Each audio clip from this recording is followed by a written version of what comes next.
हमने स्टिशियोमेट्री स्टार्ट किया है। स्टिशियोमेट्री का आज हमारा थर्ड लेक्चर है जो कि हमारे पास है। हमने नंबर ऑफ मोल्स कैसे फाइंड आउट करने हैं, मास कैसे फाइंड आउट करना है, नंबर ऑफ पार्टिकल्स कैसे फाइंड आउट करने हैं और मोलर वॉल्यूम कैसे कैलकुलेट करना है, उनके फार्मूलाज क्या हैं और कैसे न्यूमेरिकल हमने इनको सॉल्व करना है। तो चलिए स्टार्ट करते हैं अपना inter conversion of mole and molar mass. First numerical find out करने के लिए हमें क्या रिक्वायर है, हमें नंबर ऑफ मोल्स का फार्मूला आना चाहिए कि नंबर ऑफ मोल्स किसके इक्वल है। तो हमें पता है कि number of moles is equal होता है given mass of a substance divided by molar mass of a substance. तो बच्चों यहाँ पे मैं कुछ बेसिक्स इस वजह से लिख लेता हूँ कि हमारा टाइम कम से कम कंज्यूम हो और हम कम से कम टाइम में अपना लेक्चर कवर कर सकें। तो नंबर ऑफ मोल्स इक्वल होता है given mass of a substance divided by molar mass of a substance. अब इस फार्मूले के थ्रू हमने न्यूमेरिकल्स फाइंड आउट करने हैं। तो न्यूमेरिकल नंबर 1 हमारे पास है, calculate the number of moles in 25.5 gram of sodium metal. अब उसने क्या कहा है कि number of moles find out करें और मास इसने दे दिया है सोडियम मेटल का। तो हमें पता है कि नंबर ऑफ मोल्स इक्वल होते हैं mass of a substance divided by molar mass of a substance. तो मास हमारे पास क्या है, हम number of moles is equal to mass divided by molar mass of a substance. अब मास देखें यहाँ पे कितना दिया हुआ है सोडियम मेटल का 25.5 ग्राम। तो यहाँ पे मैं 25.5 ग्राम मैंने मास दे दिया सोडियम मेटल का। मोलर मास क्या होगा सोडियम मेटल का, मोलर मास हमारे पास इसका होता है 23 ग्राम पर मोल। अब हमारे number of moles find out करने हैं, नंबर ऑफ मोल्स। अब इसको जब हम सॉर्ट आउट करते हैं तो हमारे पास आंसर आता है जी 1.1 मोल। 1.1 मोल ग्राम ग्राम से क्रॉस हो गया और हमारे पास क्या आ गया जी, आंसर आ गया नंबर ऑफ मोल्स किसके, number of moles of sodium metal. देखिए हमारे पास आंसर आ गया है। हमने अब आपने करना क्या है, आपको जस्ट ये फार्मूला याद होना चाहिए। नेक्स्ट न्यूमेरिकल है, calculate the mass of 3.25 moles of water. कह रहा है कि जी अब मास फाइंड आउट करें। अब देखें यहाँ पे मास फाइंड आउट करना है हमने, मोलर मास हमने कैलकुलेट कर लेना है और नंबर ऑफ मोल्स उसने दिए हुए हैं। तो इस फार्मूले को अगर हम यूज़ करें तो हमने मास फाइंड आउट करना है, तो ये इधर जाएगा तो क्या हो जाएगा मल्टीप्लाई। तो मास इक्वल हो जाएगा, mass is equal to number of moles multiply by molar mass किसका, वाटर का, मोलर मास ऑफ वाटर। अच्छा जी, नंबर ऑफ मोल्स कितने दिए हुए हैं उसने, नंबर ऑफ मोल्स देखें यहाँ पे 3.25 मोल दिए हुए हैं। तो मैं यहाँ पे 3.25 मोल्स मल्टीप्लाई बाय मोलर मास क्या दिया हुआ वाटर का क्या होता है 18। तो 18 ग्राम पर मोल, मोल मोल से क्रॉस हो गया। हमारे पास जब इसको सॉर्ट आउट करेंगे तो इसका आंसर आएगा 58.5 ग्राम। ये हमारे पास क्या निकल आया, मास ऑफ वाटर। तो इसी तरीके से सिंपल सिंपल न्यूमेरिकल आने हैं जिनको आप लोगों ने इजीली सॉर्ट आउट कर लेना है। उसके बाद है find number of moles in 6.4 gram of SO2। कह रहा है कि जी number of moles find out करें in 6.4 gram of sulphur dioxide में। नंबर ऑफ मोल्स हमें पता है कि given mass of substance divided by molar mass. तो गिवन मास हमारे पास कितना दिया हुआ है 6.4 ग्राम। तो मैं इसको इधर ही सॉल्व कर रहा हूँ, 6.4 ग्राम सल्फर का number of moles find out करने हैं हमने। और मोलर मास सल्फर का, सल्फर डाइऑक्साइड का होता है जी सल्फर 32 प्लस 32 ये होगा 64। तो ये हमारे पास हो गया 64 ग्राम पर मोल। ग्राम ग्राम से क्रॉस हो गया और हमारे पास नंबर ऑफ मोल्स निकल आएंगे जो कि हमारे पास हैं, ये राउंड अबाउट बनेंगे 1 पॉइंट।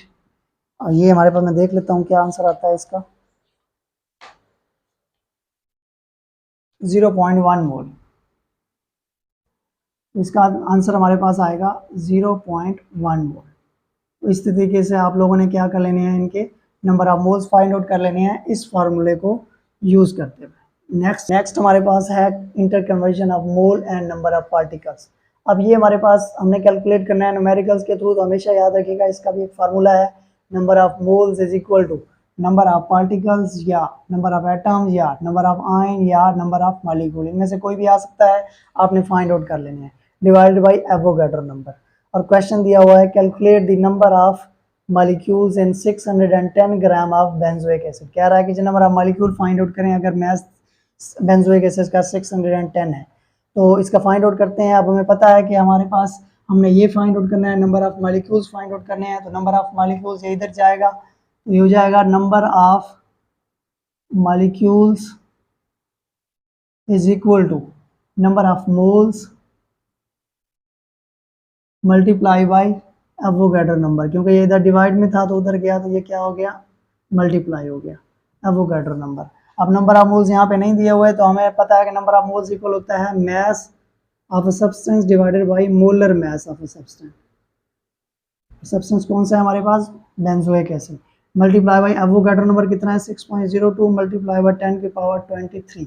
मास कितना दिया हुआ है, देखें 610 ग्राम दिया हुआ है, तो मैं यहाँ पे ऐड कर दूंगा 6.10 gram divided by molar mass benzoic acid का होता है 122 ग्राम पर मोल, 122 ग्राम पर मोल, यहाँ में ग्राम्स में है, और मल्टीप्लाई बाई 6.02 मल्टीप्लाई बाई 23, 10 की पावर 23, ग्राम ग्राम से क्रॉस हो गया। अब हम जब इसको कैलकुलेट करते हैं तो इसका आंसर हमारे पास निकलता है, 30 मल्टीप्लाई बाई 10 की पावर 23 एटम्स या मॉलिक्यूल्स, ये हमने फाइंड आउट कर लिए हैं। हमारे पास निकल आया नंबर ऑफ मॉलिक्यूल्स, तो हमने इसी तरीके से इसको क्या कर लेना है, फाइंड आउट कर लेना है। नेक्स्ट क्वेश्चन है calculate the number of molecules in 126 gram of water. इसी तरीके से आपने कैलकुलेट करना है, तो फार्मूला हमारे पास यही है एग्जैक्टली। तो यहाँ पे मैं जस्ट वैल्यूज पुट कर देता हूँ, calculate the number of molecule इन 126 ग्राम। यहाँ पे मैथ हमारे पास कितना दिया हुआ है 126 ग्राम। मोलर मास वाटर का क्या होता है, मोलर मास होता है 18 ग्राम पर मोल।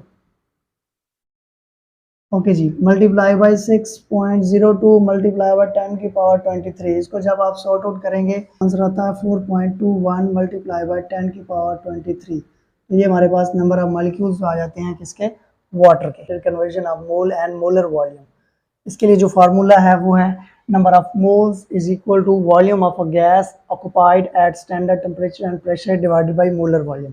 हमने कैलकुलेट क्या करना है, मोलर वॉल्यूम, क्योंकि हम नंबर ऑफ मोल्स भी हम कर चुके हैं, वॉल्यूम हमें पता है कि कितना होता है, ये भी मैं बताता हूँ आपको। तो मोलर वॉल्यूम कैलकुलेट करना है, तो हम इसको अरेंज कर लेते हैं, रीअरेंज कर लेते हैं। अब देखें ये इधर जाएगा तो क्या हो जाएगा, इसके साथ जाके मल्टीप्लाई हो जाएगा, number of moles multiply by molar volume is equal to volume of a gas at standard temperature and pressure। अब हमने मोलर वॉल्यूम कैलकुलेट करना है, तो ये इधर जाके क्या हो जाएगा, इधर जाके ये डिवाइड हो जाएगा नंबर ऑफ मोल्स। तो मैं यहाँ पे नंबर ऑफ मोल्स लिख लेता हूँ, नंबर ऑफ मोल्स। अब आ जाए हमारे पास नंबर ऑफ मोलर वॉल्यूम हम कैलकुलेट इजीली कर सकते हैं। अब क्वेश्चन ये है कि what volume of oxygen gas occupied by 1.5 moles at standard temperature and pressure. कह रहा है कि जी वॉल्यूम बताएं ऑक्सीजन गैस का, अगर 1.5 मोल्स ऑक्सीजन गैस ऑक्युपाई कर रही है at standard temperature and pressure के ऊपर। तो हमारे पास फार्मूला हमने रीअरेंज कर लिया है, molar volume is equal to volume of a gas at standard temperature and pressure divided by number of moles. तो इसकी कैलकुलेशन करते हैं। अब किसी भी गैस का वॉल्यूम होता है at standard temperature and pressure कितना, 22.4 dm³। ये याद रखिएगा, ये MCQs में आ जाता है। किसी भी गैस का volume at standard temperature and pressure होता है 22.4 dm³, और नंबर ऑफ मोल्स हमारे पास कितने दिए हुए हैं 1.5 मोल्स, 1.5 मोल्स। अब जब हम मोलर वॉल्यूम इसका कैलकुलेट करते हैं तो ये हमारे पास आंसर आता है 14 पॉइंट समथिंग, हमारे पास ये आ जाएगा dm³ में क्या आंसर इसका, molar volume of oxygen at standard temperature and pressure. तो ये हमारे पास क्या आ जाएगा, इसका आंसर आ जाएगा। तो इसी तरीके से आपने इनकी इंटर कन्वर्जन करनी है, नंबर ऑफ मोल्स कैसे फाइंड आउट करने हैं, मास कैसे फाइंड आउट करना है, नंबर ऑफ पार्टिकल्स या नंबर ऑफ आयंस या नंबर ऑफ एटम्स या नंबर ऑफ मॉलिक्यूल कैसे फाइंड आउट करने हैं, और लास्ट में हमने किया है मोलर वॉल्यूम हमने कैसे फाइंड आउट करना है। और ये तभी आप फाइंड आउट कर सकेंगे जब आपको ये फार्मूलाज याद होंगे। तो हमारा थर्ड लेक्चर कंप्लीट हुआ, मिलते हैं नेक्स्ट लेक्चर में, अल्लाह हाफिज़।